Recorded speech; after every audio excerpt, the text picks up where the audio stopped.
First up, let's put the spotlight on the day's biggest story. Could this just be that game changer that the I.N.D.I alliance really is backing on right now?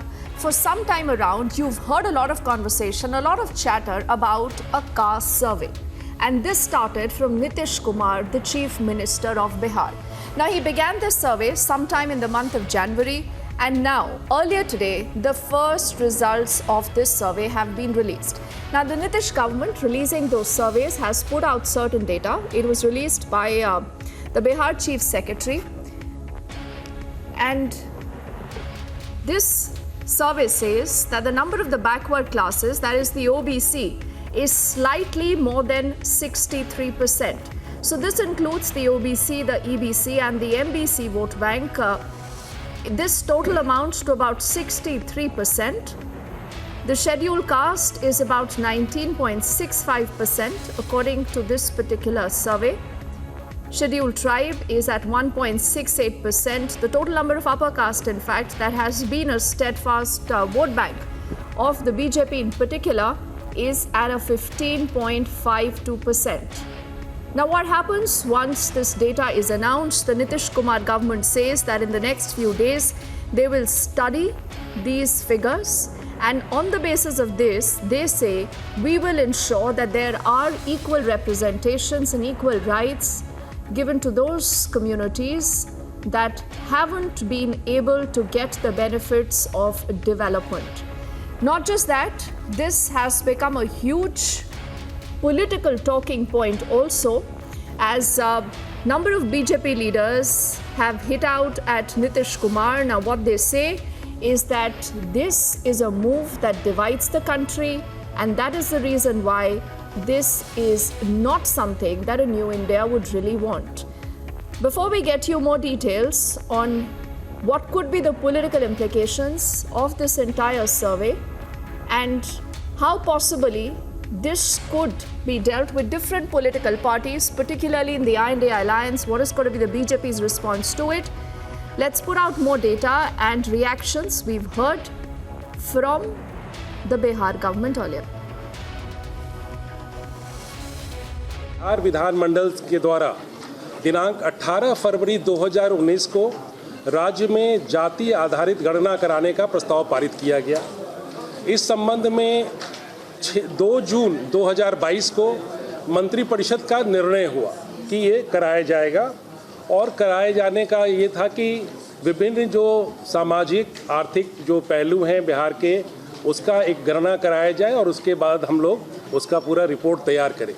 करीब 7 करोड़ 90 लाख प्रविष्टियों की जांच की गई, और उसके बाद जो आंकड़े उमर्ज करके आए हैं वो बिहार में कुल सर्वेक्षित परिवारों की कुल संख्या 2,83,44,107 है, और इसमें कुल जो जनसंख्या है वो 13,07,25,310 है, और इसमें अस्थायी प्रवासी स्थिति में 53,72,022 लोग हैं।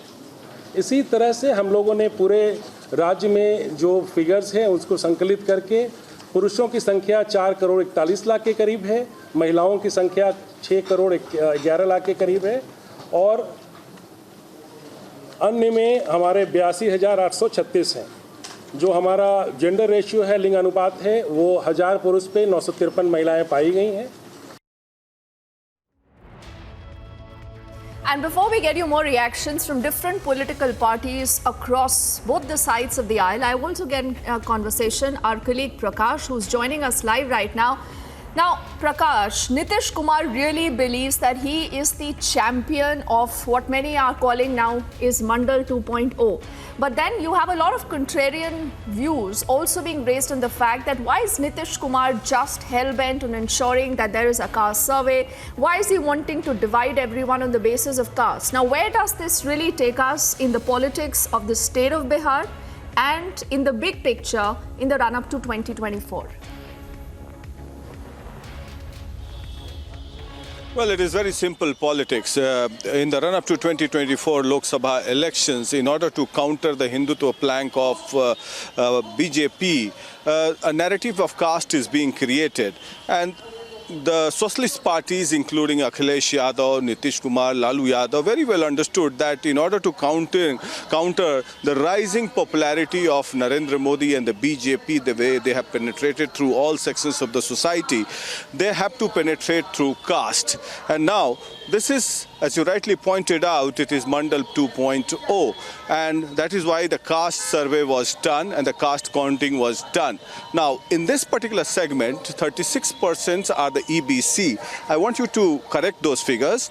EBC and OBC are different in Bihar. Economically backward castes are a different segment comprising of more than 100 castes, and there are small fragmented castes. And the OBC comprises of mainly the Yadavs, which form the largest chunk, that is 14 point something percent, and the rest other castes, which includes the Kurmis and the Koiris and the other castes. So now the main key lies with the EBC votes, which the BJP is also eyeing. When Nitish Kumar parted ways with the BJP in 2005, Nitish Kumar created a separate constituency in the EBC voter because he very well understood that this is the vote that I have to cash upon in, and that vote supported Nitish Kumar and has been ruling for past 18 years. And he also provided reservation to economically backward caste, that is the EBC, as well as the women in panchayats. So they rallied behind Nitish Kumar. Now, BJP is eyeing the same constituency, the largest chunk, along with the Baniyas and the upper caste.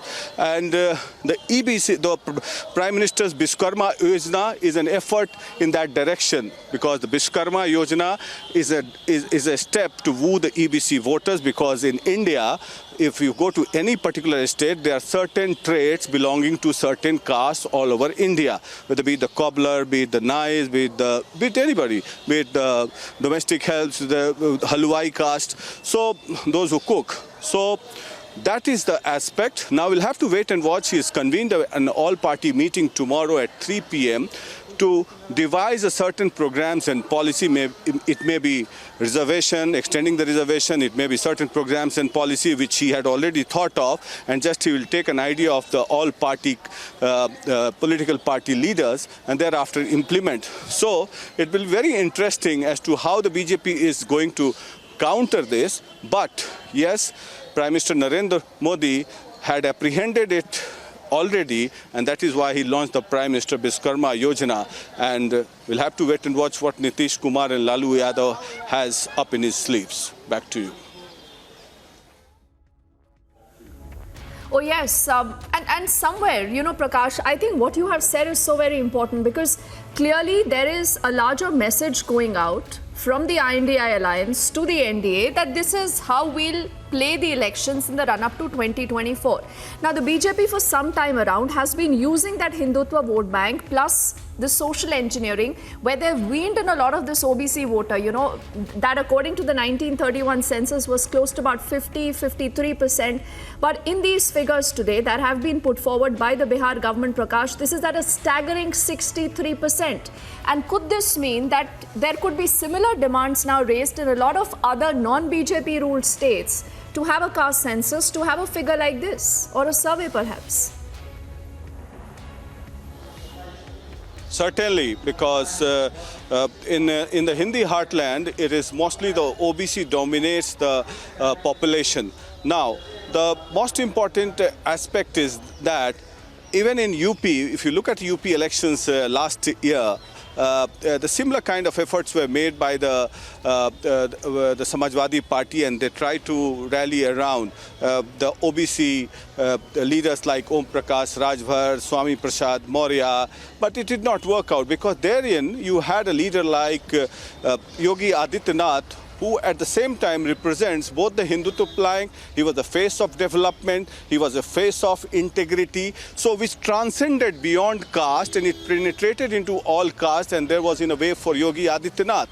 So you'll have to have a face here again. Now that face is Narendra Modi, who is riding high on popularity. Second, he again belongs to the EBC community. So the EBC will certainly rally around all over India around Narendra Modi. So I wonder if that is this is an effort by Nitish Kumar and Lalu Yadav, if that is going to work out in their favor against Narendra Modi or not, because Narendra Modi himself belongs to the backward community.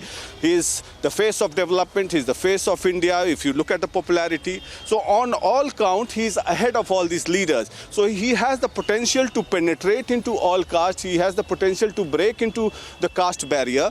So this is the last-ditch effort by the socialist leaders, but only time will tell.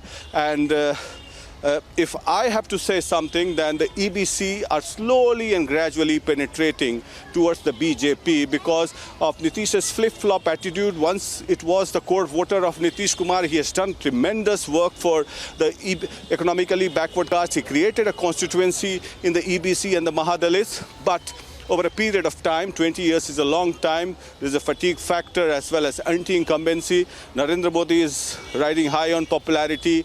He's launched a very important scheme in Pradhan Mantri Vishwakarma Yojana catering to the EBCs. So that may help in his favor and swing in favor of the BJP in a large way. That is my assessment in the run-up to 2024 Lok Sabha elections. But we'll wait and watch what programs and policies Nitish Kumar and Lalu Yadav has up their sleeves, whether they are trying to counter that narrative of Hindutva with Mandal 2.0. They will try to flare up the society with divisions in the society, with caste-ridden politics. So it is all going to happen from now till March, April next year. So we'll have to see what the BJP is doing to counter the politics of Lalu. With 40-odd Lok Sabha seats, Bihar is going to be a crucial state, and it will have trickle effect in Uttar Pradesh as well as Madhya Pradesh and other surrounding areas of Hindi heartland, because wherever the backward caste OBC dominates, it will have an important effect as far as this caste census is concerned. And as you rightly pointed out, there will be a growing demand in the coming days for the caste census all over the country.